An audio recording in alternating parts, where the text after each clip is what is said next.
শুভ দুপুর বন্ধুরা, কেমন আছেন সবাই? আমরা এই দুপুরে এই গরমের মধ্যে এভাবেই কাজ করি, রোজ রোদে জলে পুড়ে। কিন্তু আর্থিক দিক থেকে আমাদের অতটা উন্নতি হয়নি, তার কারণ যেটুকু স্যালারি পাই ও 7 দিনের মধ্যে শেষ হয়ে যায়। তো এভাবেই আমাদের কাজ করতে হচ্ছে, লড়াই করতে হচ্ছে, কারণ বিকল্প কোনো কাজ নেই।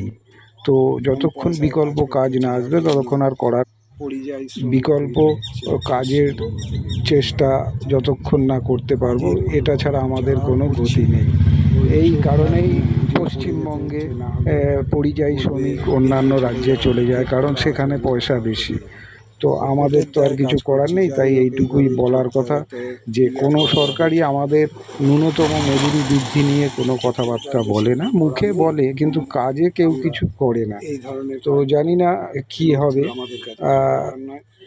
আমরা মোটামুটি আশাবাদী যে পরবর্তী সরকার এসে নিশ্চয়ই ন্যূনতম মজুরি বৃদ্ধি নিয়ে কিছু কথা বলবে, কারণ এই পয়সায় চালানো সংসার খুবই কষ্টের হয়ে দাঁড়িয়েছে। তো যাই হোক, আপনাদের জানালাম আমাদের দুঃখের কথা। কেমন লাগলো? ভালো লাগলে শেয়ার করবেন।